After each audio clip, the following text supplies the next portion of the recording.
when Ramadan began, you had some really big plans. And maybe you've been able to fulfill those plans, to stick with them. But maybe you haven't. Maybe as time's gone on, you're starting to lag in your energy. You're starting to feel a lack of motivation. And all those things that you wanted to do with your children, well, they haven't really happened. So this episode is, I hope, going to be a little bit of a pick you up, a pick me up as well, to help motivate you in these last few days of Ramadan so that you can make the most of this beautiful time with your family. This is episode number 73 of the Raising Mums podcast. Welcome to Raising Mums, a live weekly broadcast streaming on Facebook and Instagram that inspires mums to live with purpose and intention, to raise their children mindfully, and empowers mothers everywhere to own their lives and thrive doing it. So at the time of recording this, we're about to enter the last 10 days of Ramadan here.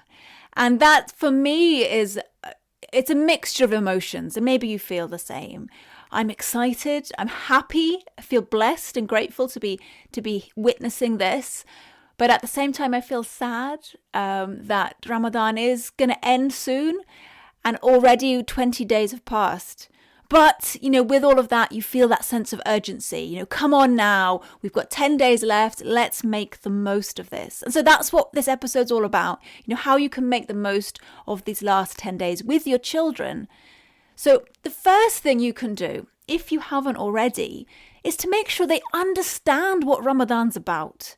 That they understand that it's not just about starving yourself. I heard that from many people who grow up in Muslim families, that they just didn't get Ramadan. They knew, all they knew was that you starve yourself. They didn't connect with the month in any way. They didn't understand why they were doing what they were doing. And it did have an impact on their faith and the way they practiced their religion later on in life. So first of all, if you haven't already, make sure your children understand what Ramadan's all about. They need to know that fasting is obligatory. You have to fast. It's one of the 5 pillars.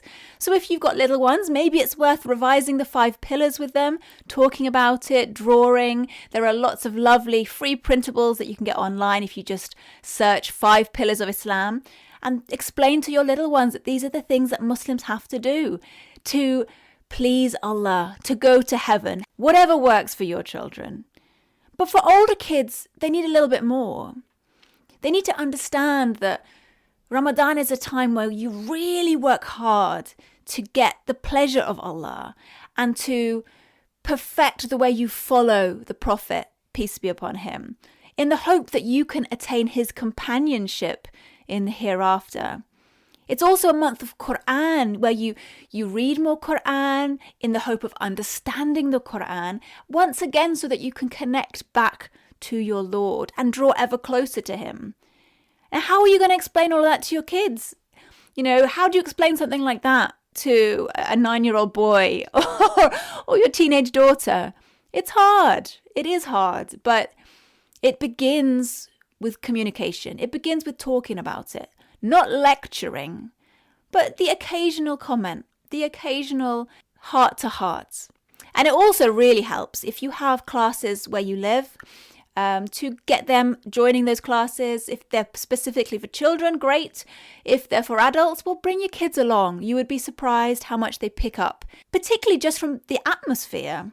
And especially for your older children, help them to understand that it's not just about keeping away from food and drink, but it's about avoiding those inward acts that nullify your fast as well, so that you can improve your character through this month and cleanse your heart. We fast so that Allah will accept that fast, and we hope that he will forgive us through it. And it's hard to explain all of that to kids, I know. But one of the best things that you can do is do it, is let them witness you doing these things. Let them witness you attending classes. Let them witness you making dua, doing dhikr, reading Quran, all those things that you do. And when there's some curiosity on their part, when they're watching you or they ask a question, don't just brush it off. use that as an opportunity to have a heart-to-heart. But again, please don't lecture them, because that can, of course, have the that can also have a negative impact. But, use your wisdom. You know your children. Use your own knowledge and wisdom of your children, how to approach that. And of course, if you're struggling with inspiration, how to start conversation with your children, then you could try using some of the resources we have in our library on ourmuslimhomeschool.com/library. You can sign up to get access to hundreds of resources. And I'm just looking through it now to remind myself, because there are hundreds, but there are sections in that library about learning about Ramadan, tracking Ramadan, colouring pages all about Ramadan. And then we've categorised the activities according to age. So there are activities for the under 7s, which are lovely. Things like making a mobile, different workbooks, reward charts, du'as, flashcards, all kinds of things. And then we have activities for the over 7s as well, notebooking, finding a word in the Quran, more workbooks, board games, poetry, all kinds of games there too, as well as a section we have about making decorations. So if your children are a little bit crafty and they would enjoy making Ramadan or Eid decorations, gift bags, gift tags, all the things, then we have loads of them in our library. And that's, if you want to sign up for that, that's ourmuslimhomeschool.com/library. If you're able to, pray together in these last 10 days. Pray as a family, even if it's just one of the prayers a day. Mother Teresa said, a family who prays together stays together. And I think there's a lot of wisdom in that. Again, it's about being an example to your kids. It's about connecting their heart, not only to each other and to you, but to Allah. A really great way to make the most of these last 10 days and build up some excitement and a feeling of community as well during this month is to encourage your children to give. Give in charity, give their pocket money in charity, give their toys away, cook for their neighbours, share their toys with other children who need them, or even just preparing Eid gifts. That can be a beautiful way to encourage giving and selflessness in your children, and something that your children will remember and look back on with fond memories when they're older. And the Prophet, peace be upon him, is reported to have said that a kind word is charity. So, you can make some great games with that for your kids. Have them compete with who can be the kindest to each other, or even smiling is sadaqah, right? So who can smile to the most people today? There are some really lovely good deed charts available online as well. To encourage your children to do as much good as they can during the month, they might be worth looking into. And again, back to the library of resources, we do have some free options there for you. There's a good deeds tree, a Ramadan reward chart, and all kinds of things that you could use to encourage your children to do more acts of goodness this month. And finally, something that I want to do with my kids as well is to reflect on the month. And I think you should do this as well, not just your children.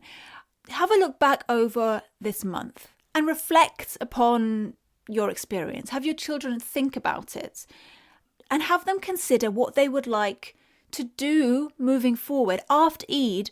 What do they want to carry on? What have they been doing in Ramadan that they want to continue to do until next Ramadan? What do they want to change in their lives? How can they take what they've learned in Ramadan and use that as momentum in their faith moving forward? For some kids, this is going to be a very brief conversation.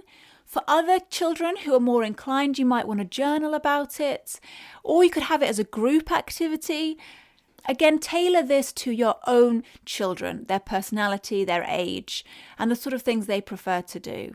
I hope this episode has inspired you to take action and start doing something with your children this Ramadan if you're not already. Or if you are, then I hope that it's given you some other ideas of things you can do with them. Before we wrap up today, I just want to thank those of you who have been sharing the Raising Mums podcast on social media. I want to read out a few things that have been left on Instagram. Mindful Islamic Parenting Club recently shared our episode about why you're not happy homeschooling. And she said, "Thank you so much for this. I was feeling such a failure as a mum because I only taught him through reading and not arts and crafts style, because I don't know how to make that, and he doesn't like art either." Well, I'm so glad that episode supported you and helped you. You don't need to do things the way everyone else does. You don't need to do arts and crafts if it doesn't suit you and your son. So I'm glad that episode was helpful to you. And since we're talking about Instagram, I want to give a big shout out to Mama's Musing Memoirs. Thank you so much, sister, for always sharing my podcast episodes with your community. I see you doing that consistently and I really appreciate it. So thank you everyone for joining me here today. And if you haven't already, please head over to the podcast provider and leave the Raising Mums podcast a 5-star review and let everyone know why they should tune in. And if you are on Instagram or Facebook, take a screenshot of this episode and share it out with your family and friends. Don't forget to join our free library of hundreds of resources for Muslim families at ourmuslimhomeschool.com/library. You'll also find the link for that in the show notes. Thank you again for joining me here today. Have a beautiful week and a beautiful Ramadan, inshallah. Assalamu alaikum.